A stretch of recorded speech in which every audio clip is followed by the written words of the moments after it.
What's up, Wizards? Dev from MtG. It's been a few days. I'm back, and I've got a really cool budget deck for you. I know how much you like the budget stuff. So, I'm bringing you Budget Nicki Minaj today. This is Budget Assault Formation, and I hope you like it. I've worked for a few days on this, really gone through a couple of different iterations, and done some actual playtesting with this thing. It's really fun to play. So, let me go ahead and take you through it. I don't know what this is, but let's do that. We're running 22 creatures in this deck, all with big old booties, starting with 4 copies of Lagonna-Band Trailblazer and 2 copies of Yoked Ox. Trailblazer is really important for us, it turns out. We can do some pretty stupid tricks with this if we get a second turn Assault Formation and a couple of pump spells in our hand. We can win by turn 3. A 1-mana 4/4, once you get the Assault Formation, is pretty cool and helps clog up the game. We did pretty darn well against aggro with all these low mana cost, high toughness creatures. And aggro's pretty big right now. So yeah, these 4/6 1-drops right here, all with 4 toughness, will both help us clog up the board and become very important once we drop Assault Formation. Well, the 2-drops are sort of the meat of the deck when it comes to the creatures here. We're playing 4 copies of Nyx's Fleece Ram. I think that's kind of a no-brainer. Again, helps us out against aggro. We gain a life every turn, and it's a 2-mana 5/5, so pretty good. Aside from that, our other 2-drops in the creatures are 4 Wall of Essence and 4 Wall of Mulch. So we're running 8 walls total. That'll help out Wall of Mulch if we ever need to dig, usually for Assault Formation. And Wall of Essence, again, just really good against aggro. They don't even want to swing into it. You can really clog up the board a lot with just this 1 card. And Wall of Mulch isn't too bad at stopping ish either, honestly. So yeah, those are our 12 2-drops, 8 of them being walls, and being able to draw like really helps. Block, sack, draw, really good to be able to dig that way. Let's finish off the creatures. 4 copies of Abzan Beastmaster, who really makes the deck tick. Probably the best card in the deck, aside from, Assault Formation. The deck needs that card, but this will really help you get to the Assault Formation and anything else you might need, big guys, guys that have become big now that you have an Assault Formation. So yeah, Abzan Beastmaster, I definitely recommend a 4 of this guy. Just a ridiculous engine, comparable to Dark Confidant in some ways, especially in a deck like this, and you just gotta have him. Abzan Beastmaster, 2 thumbs. 3, if I had 4 thumbs, I would just do that. 4 thumbs up for this guy.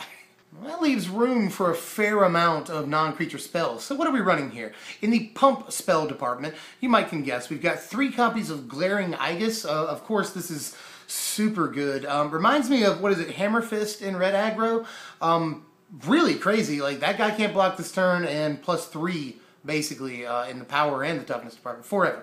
So once you have an Assault Formation out, really like this. Obviously, it's not a combat trick, that's why I'm limiting it to 3, but this card is fan-effing-tastic, no doubt about it. Glaring Aegis, this is the deck that this card belongs in, if it belongs anywhere.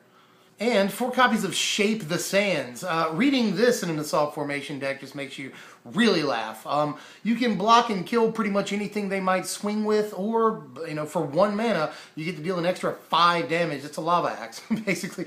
It becomes the best giant growth in the history of Magic in this deck. So Shape the Sands definitely has a place, I would say, and really can catch people by surprise. They think they've got you with, they played their stupid Dragon Lord, and you just laugh, and you play Shape the Sands, and you kill it with a 0/4, Yoked Ox.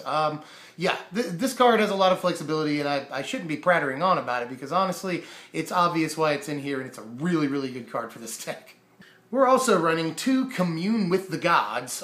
Commune with the Gods, it started off as a 1-of, honestly, and became a 2-of. We just really want to be consistent and always be able to get Assault Formation no matter what. We're digging with Wall of Mulch, we're digging with Abzan Beastmaster, and we're trying to get to one of our basically 6 copies with the Commune with the Gods of Assault Formation. And this really helps. Like I said, started with 1, wanted to bring it up to 2 because we have got to get our Assault Formation to close out the game. 2 copies of Pacifism and 1 copy of Banishing Light in our removal department. We really just want to get stuff out of the way. You can't attack, you can't block, get out of here. And Banishing Light really for the more problematic stuff that we see. But there could maybe be more removal. This started off as a full 4 of Pacifism, and I just wanted to make slots for stuff that we want to get the Assault Formation working. So yeah, in the board you're going to see a fair amount of white removal and even green removal, honestly. So I think that we can get away with just the 3 removal cards. We just want to be able to get stuff out of the way, and Glaring Igus helps us do that too. So I think we've got a decent amount of help, but sideboard will help us out against, you know, more mid-rangey stuff that just play ridiculous threats. And obviously, we got to have 4 copies of Assault Formation for this to even be a thing. I mean, you could just block all day, whatever. But I think it's probably best that you put Assault Formation in the deck. Really don't have to explain this. This is what the deck do right here. That pumping up your guys' toughness thing, that really comes into play more than you might think. Once you have 6 mana in play, which happens fairly often, you'll be grinding out a lot of games. So, you know, that extra +2/+0 to all your guys, more or less, really, really helps you out. You know, because there will be board stall situations. This helps you get past those. A lot of your guys have, you know, defender, your walls do. So this will help with that as well. They can attack.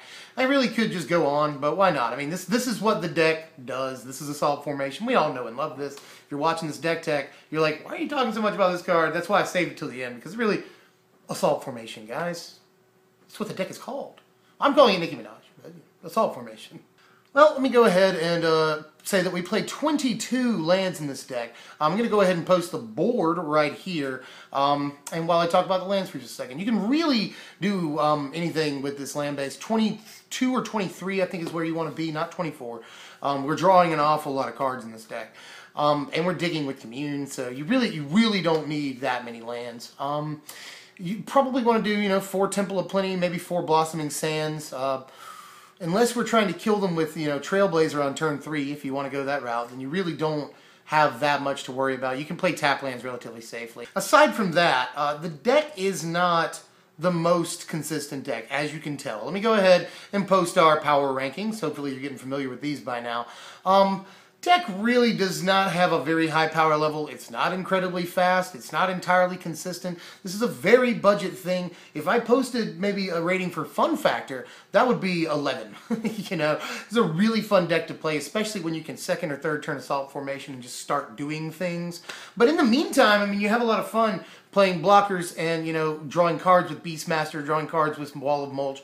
So this deck does a lot of really fun things and feels cohesive, a fairly high synergy in this deck, but you absolutely need it to go off to do all the things. It's really not a hard deck to figure out and stop, which is why it's just not consistent, it's not versatile. But again, if I could post fun factor, I would post it all the way, and obviously defense is pretty sweet in this deck. So try it out. I mean, try it out against your buddies. Maybe go to F&M with it, because everyone will, you know, even if you lose, people will root for you. You always root for the Assault Formation deck, guaranteed. So I recommend at least giving it a shot. I mean, it's not going to do very well against all the amazing stuff we see in the format right now. We're a very high power format. But it will be the most fun thing you could maybe possibly play in this format right now. So I highly recommend it. That is Nicki Minaj, you guys. I'm Dev from Strictly Better MTG. If you like this content, you know what to do. Like, share, comment, subscribe. They don't take long to do, and they help us out like so much, and we appreciate it a lot. Remember, we'll be doing more of these deck takes later on. Tony and I have decided to do something with Grixis. I told you I might be doing Grixis soon. Tony and I are starting a new series. We'll see how it works out after the first one, where we debate over a deck. These are his choices. These are my choices. You guys tell us which one you liked better. All of that is basically a deck debate, you want to say. So, yeah, stay tuned. Subscribe for all of that content. We'll be doing more deck techs. MTG Origins coming out soon, so spoiler season's heading up, my favorite time of the year. And I know you're tired of hearing me talk. So, I'm Deb from SBMTG, and I will see you guys later. Thanks for watching, Wizards.